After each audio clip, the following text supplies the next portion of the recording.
Hello, good evening. I'm Roger Johnson. Welcome to North West Tonight. Thank you for joining us on this Wednesday evening. Our top story.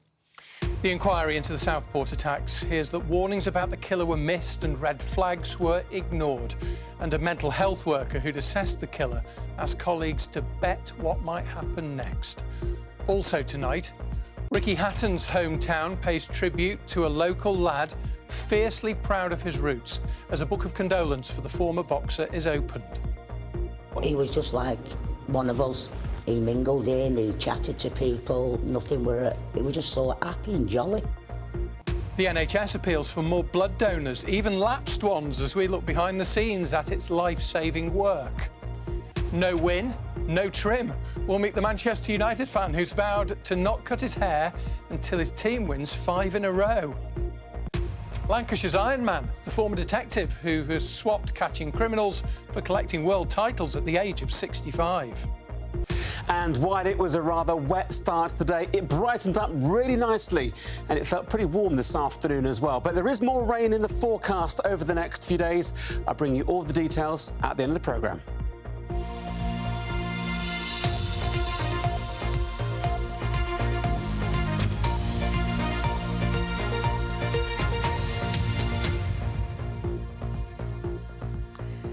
The inquiry into last summer's Southport attacks heard today how multiple agencies missed opportunities to stop the killer. The barrister representing the families of the 3 murdered girls said that red flags were ignored. No one joined the dots.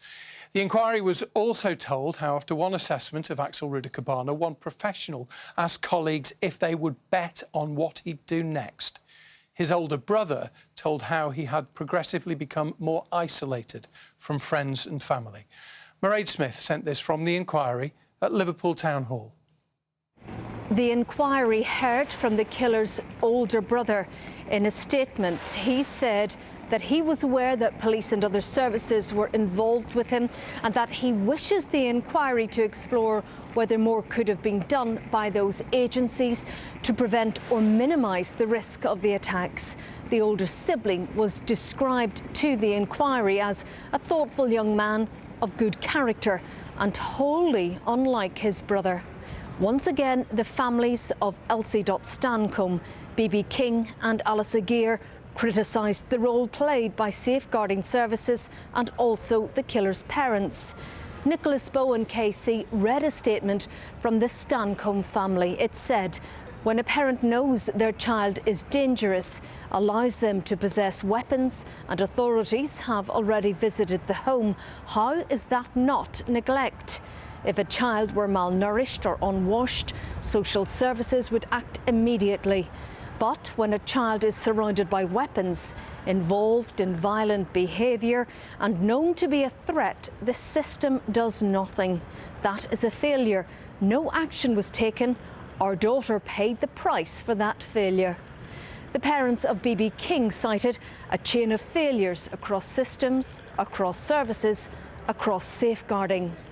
David Temkin KC, who represents the children who were physically or psychologically injured that day, said there was evidence that during a meeting between the killer's school, social services and mental health services in January 2020, a representative from the Child and Adolescent Mental Health Services offered a £5 bet for anyone who could predict what would happen next with the teenager.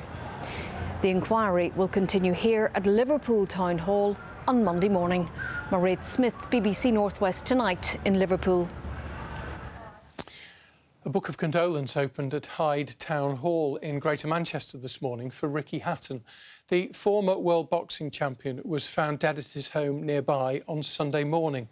Locals came to remember an international superstar who remained true to his roots, as Kelly Foran reports. To the world, Ricky Hatton was a boxing great. To the people in his hometown of Hyde, He was just like one of us. From neighbours to former school friends, all here sharing their memories. Even took the time out one day to ring my nan to surprise me nan, so she could say that Ricky Hatton had rang her. My mum always loved him for that. Yeah, he was a special lad. I was involved in a local football club as well, grassroots football club. Ricky used to give me signed gloves and, you know, for fundraisers for the club. He was a great guy, in and out of the ring. Like when he was training, he used to train in like years ago with, it looked like bin bags over the top. He was just the nicest person, and he'd stop for anybody, and I mean anybody. Ricky Hatton held a night at the town hall just a few months ago. Now people who were there are back under the same roof, paying their tributes. It's going to be hard to talk about him, really, to be fair. He's one of them people that just touch you, no matter how you knew him or how popular he was.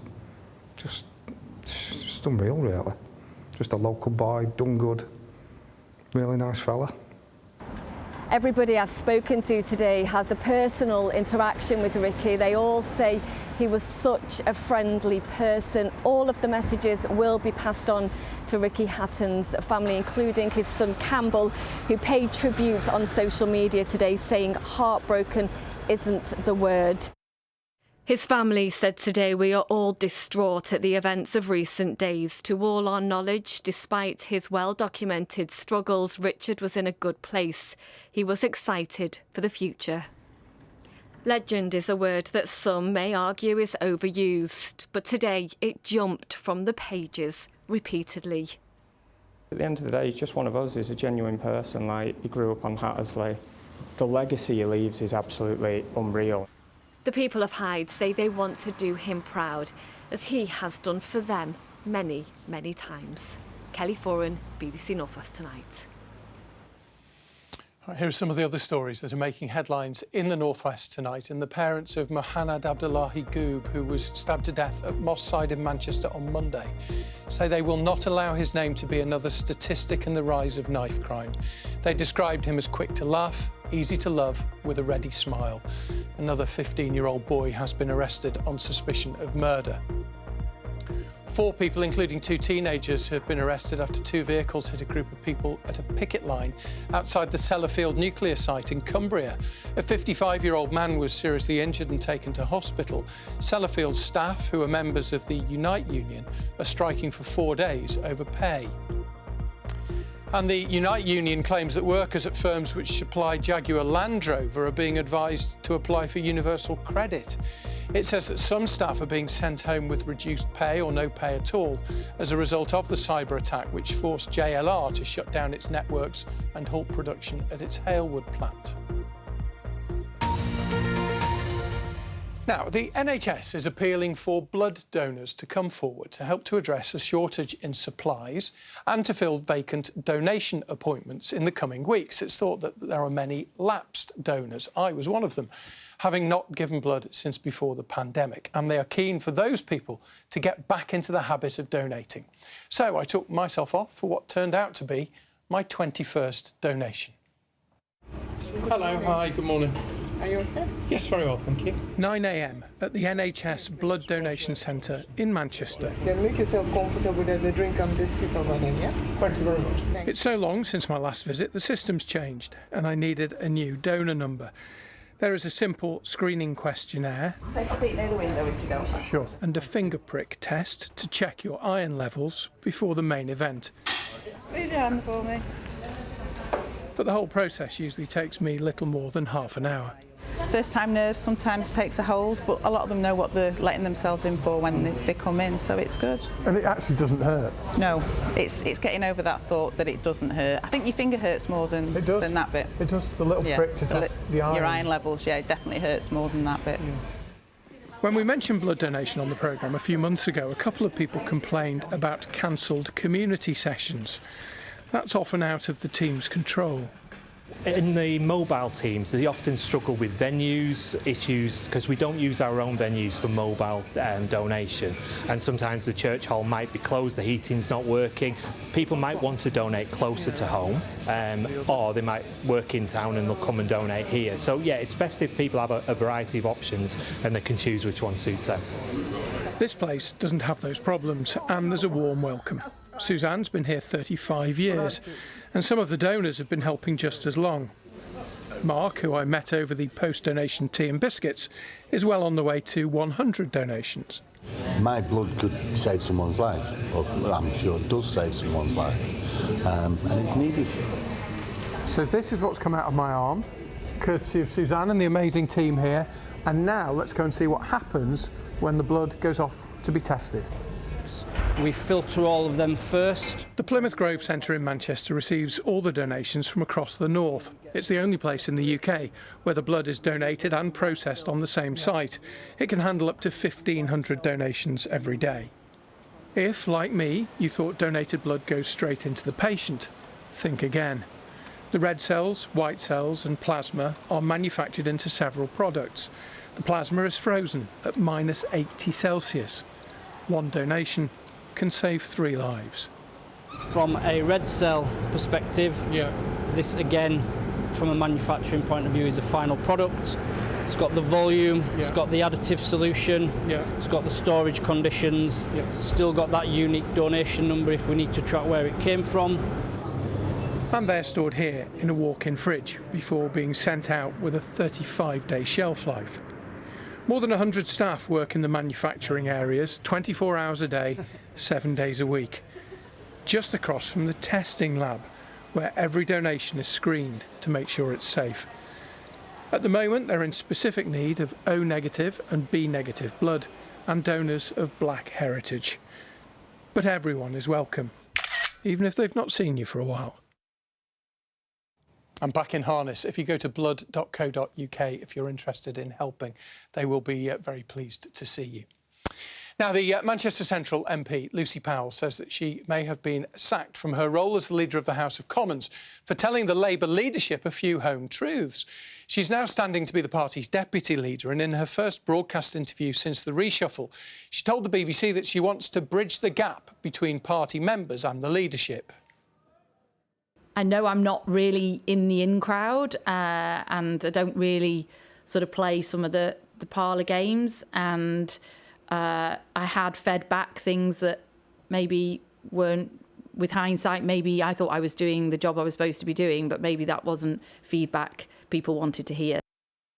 You can hear more from Lucy Powell on Political Thinking with Nick Robinson. It's a podcast and you can find it on BBC Sounds. Meanwhile, the Liberal Democrat leader says that disgruntled voters here should look his way. The Lib Dems have 3 North West MPs and they've got council leaders in Stockport, Pendle and Westmoreland and Furness. We're going to hear from all the major parties ahead of their conferences. We heard from Reform recently. Sir Ed Davy's been talking to Kevin Fitzpatrick ahead of the Lib Dems conference and telling him what his party has to offer.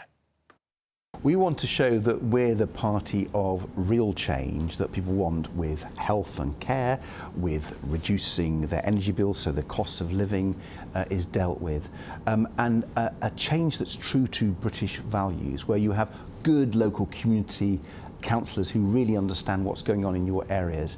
And that's in big contrast to the change offered by Nigel Farage's Reform Party, who wants to take us really to Trump's America, where you have to pay for healthcare, where they're fracking in all our wonderful countryside, where we become more dependent on gas imports from Vladimir Putin's Russia. I don't think people want that. That's not true to British values.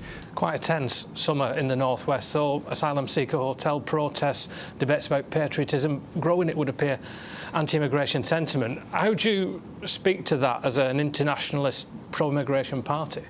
Well, we show that we don't want the small boats and we don't want the asylum hotels, and we've got practical ways to stop the small boats and to make sure the asylum hotels can be closed. Unlike Reform, who don't have any real answers, we've showed, for example, that if you speed up asylum application processing, people can either be deported if they've got no right to be here, or can move out of the hotel, so it's not costing the taxpayer huge amounts of money. That's a practical, principled way forward. And we point out, to be honest, that Nigel Farage and the Conservatives caused this problem. When we left the EU, we left what was called the Dublin Convention, which enabled us to return people in small boats to other European countries. We had 27 return agreements. 20 years ago, I thought you were running big councils in the northwest, Liverpool, Oldham, Rochdale. Now it's just Stockport. You're miles away from where you were, despite claiming you're the obvious alternative to the big two. Well, we are coming back, and I would never say just Stockport. Stockport's really important. And whether it's Lisa Smart, who's our amazing Liberal Democrat MP in Hazel Grove, or Tom Morrison in Cheadle, I get reports back from them that when they're on the doorstep knocking on doors, people really like what Liberal Democrats stand for at local level and at national level. They like the fact that we're embedded in the community and understand and listen to the community, unlike our political opponents. And they like the fact that we campaign on health. I mean, the Stepping Hill Hospital campaigns run by Lisa and Tom to make sure that the Stepping Hill gets the investment that they've been denied by the Conservatives. It's really important for people across Stockport.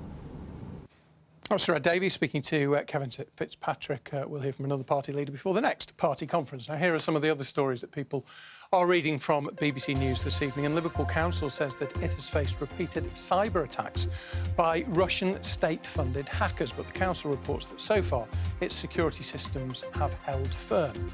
Cheshire East Council is set to become the third of the three Cheshire councils to vote on devolution plans. It could see a new super authority, Cheshire and Warrington, formed next year.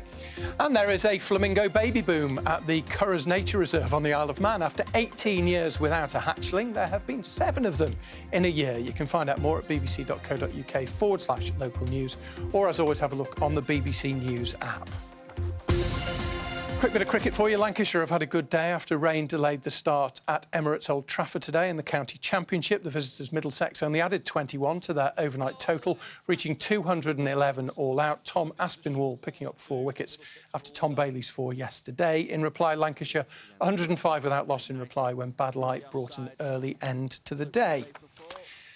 And in football, Alexander Isak could make his first appearance for Liverpool tonight. He's in the squad for the opening Champions League match against Atletico Madrid at Anfield, but may not be fit enough to play the full 90 minutes.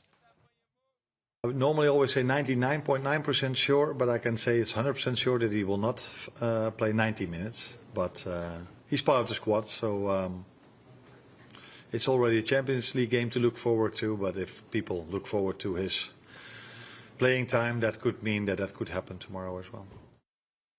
A big night then for Liverpool. A Manchester United supporter is getting a bit hot over the collar because of his team's recent rotten run of form. It's almost a year since Frank Eilert decided that he wasn't going to cut his hair until the team won 5 games in a row. It's a bit of fun, this. Today is day 347, and the world is now watching because of his posts on social media. This is my last haircut before starting the challenge. 23, 24, 25, 26, 27, 28, 29, 30, 31, 32, 38, 38, Day 120 of Crystal Palace today. This is a big moment for the challenge. Mateta is there for him! Day 121. I really thought that was the streak, but we keep going. Day 150. Day 200. Day 254. Day 300 of not cutting my hair. Day 346 of not cutting my hair until Man United win 5 games in a row. Well, after United lost last weekend, even if they win their next 5 matches, it will be the end of next month at the earliest before Frank can have his hair cut. And just have a look at it now. I first started it as basically it was last October, and yeah, it hadn't been the best start to the season under Ten Hag at the time. I thought it might be 3 or 4 months, a little bit of fun, have a few laughs, and then that'll be it. But yeah, it's almost a year now, and I I can't see it happening that soon either. What's your hair care regime, Frank? I think so much time is used now with washing, drying, and just, yeah, brushing it out a bit to make it look a little bit presentable at least. And although you are a Manchester United fan, you actually live in Spain, where the weather is considerably warmer than it is in Manchester. That must be quite hot on your head. Yeah, that has probably been one of the most difficult parts is this summer, as 30 to 35 degrees most days, and yeah, just absolutely sweating. As you can see, it's kind of coming over my face now as well. So yeah, I'm just hoping that I won't be complaining about it next summer. Will you throw in the towel if they don't do it? No, I'm committed now. I've come this far. I think if I was going to quit, I would have quit already. And for anyone who's watching at home who doesn't believe that it's real, can you just give it a big tug for us, just to prove that it is actually attached to your head? Definitely real. What do your friends and family think? They're all supportive. They're just laughing along the journey, just like everyone else, really. Do you have problems getting through doorways? Not yet, but it's going to be soon, I think. You're lucky that it's curly, because if it wasn't curly, it'd be hanging down round your waist. Yeah, no, it definitely goes up and out instead of down. Bit like Marwan Fellaini. Yeah, I've been told that a few times. And at the end of all of this, you're going to hopefully give the hair to a really good cause, aren't you? Yeah, so I'm planning to donate it to the Little Princess Trust. I've already got a fundraiser. It's justgiving.com/page/The United Strand. But yeah, at the end of the challenge, believe it or not, it's not actually long enough yet to donate, but I do think that it will probably be long enough by the time it ends. And am I right in thinking they make wigs for children who are going through cancer treatments? Is that right? Yeah, that's right. Well, it's a really good cause. We hope, therefore, if it's not yet long enough to donate, that United don't win for a little bit longer, just so that it all goes to a good cause. But, yeah. Frank, we wish you all the best. You're a great sport, and good luck. Come back on, won't you, when you have your hair cut? Thank you very much. Cheers. Frank is coming to the Chelsea match at the weekend at Old Trafford. Pity the person who's sitting behind him. This is just a bit of fun, but it got us thinking in the office what other famous United fans would look like if they did the same as Frank. So here is the darts world champion, Luke Littler from Warrington. Next, how about one of the world's top golfers, Rory McIlroy? He's a big United fan. And finally, the biggest of them all, the legendary United manager, Sir Alex Ferguson. There you go. I think he's given that one the hairdryer treatment. It's just a bit of fun. I'm just jealous. Now, 65-year-old retired police superintendent from Great Harwood in Lancashire is just back from a trip to the French Riviera. He's probably not the only retiree who likes it there. Nice food, good wine, that sort of thing. But take a look at the close look at the photos behind me. And you can see that Neil Hunter wasn't there for a relaxing break. That's because he has just won the World Ironman title for his age group. And he did it the hard way, as Phil Cunliffe has been finding out. Neil Turner is hard as nails. He's an Ironman, and now a world champion Ironman. Back home today after his heroics on Sunday, and having swapped the 30 degrees heat of the French Riviera for the cool and wet of Lancashire, he's been reflecting on his win. It's just amazing. I'm still having to pinch myself to think it was all real. It's just something that has been beyond my wildest dreams and wildest expectations, and to anybody who said dreams don't come true, well, I'm afraid they do. Neil Hunter! Neil beat his rivals in the 65 to 69 age category by more than 20 minutes. His time, 11 hours 26. An Ironman has the same events as a triathlon, but is run over a much longer distance, in this case 140 miles.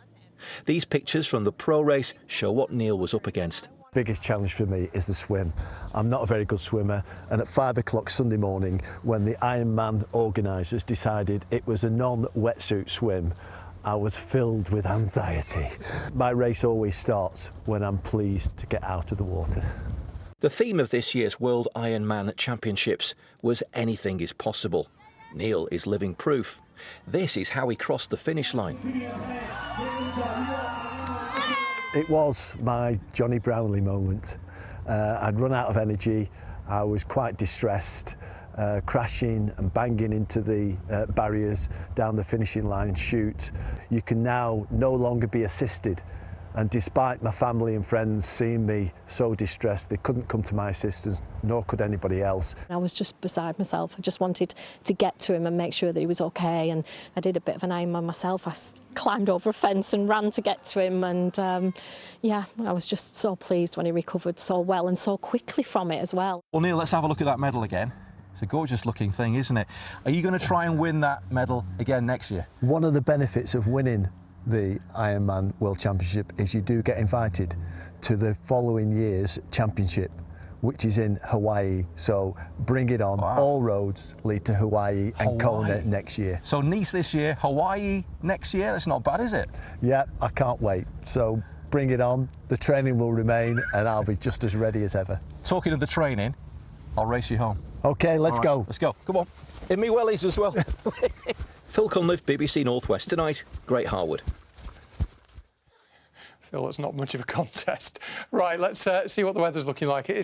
We've had some fair old deluges, Simon, it has to be said. We have, yeah. This morning it was pretty awful, actually. Lots of heavy rain. Yeah, a real autumnal feel, lots of low cloud mist and fog around as well. But this afternoon it brightened up really nicely. And with those sunny spells, we saw temperatures soaring, actually. So 21 degrees Celsius this afternoon in many parts of the region. So the warm weather for many of us this afternoon, a taste again of some summery weather. But the weather over the next few days is going to be really mixed. We are going to see further rain in the forecast, and that also means that we're going to see some big puddles, lots of surface water spray once again over the coming days. Now, for Thursday, there will be some rain, mostly towards northern parts of the region. Further south, it will be a little bit drier. Overnight tonight, it stays largely dry. There'll be some clear skies as well. Temperatures down to about 11 to 14 degrees Celsius. Relatively mild, actually, into Thursday morning. And it will be a bright start to the day, actually, on Thursday. Some sunshine initially. The cloud, though, does increase as we go through the day. And there'll be some rain moving its way through mostly the Isle of Man, through the Irish Sea, up into parts of Lancashire, Cumbria as well. But elsewhere, there could be a few showers. Later in the day, a greater chance of dry weather towards southern areas. And again, with some sunny spells, it really is going to feel quite warm out there. Quite blustery conditions. Temperatures of 18 to 21 degrees. But it's into Friday that we've got this weather system here, which is bringing Thursday's rain to northern parts. It's still around on Friday, and that's going to bring rain to many more of us during Friday. So really looking like quite a wet day for many Friday. That rain is going to move its way southward. Again, some blustery winds as well. There is a bit of uncertainty as to how far north or how far southeast that rain could be. So stay tuned to the forecast. But once again, temperatures up to 21 degrees Celsius. Weekend, though, well, wet on Saturday, and it will turn colder as well. Here's the pressure chart again. This is our weather system. Area of low pressure linked in with that. That rain is with you for Saturday into Sunday. But most importantly, one thing that we'll all notice into next week is this northerly wind, and that'll bring temperatures down into the low to mid-teens. Ah, so is that more normal? Or... A little bit below normal, actually, about 5 or 6 degrees below average, so 12, 13 degrees Celsius. It's going to feel like colder. autumn. Yeah. Do you give blood? I don't actually, no. OK. Well, no. Interestingly, people have been in touch to say how many they do. John did 283 before he stopped. Julie's unwell. She's had to stop at 78. It becomes quite a challenge, actually. Yeah, wow. Thank you for watching. Good night.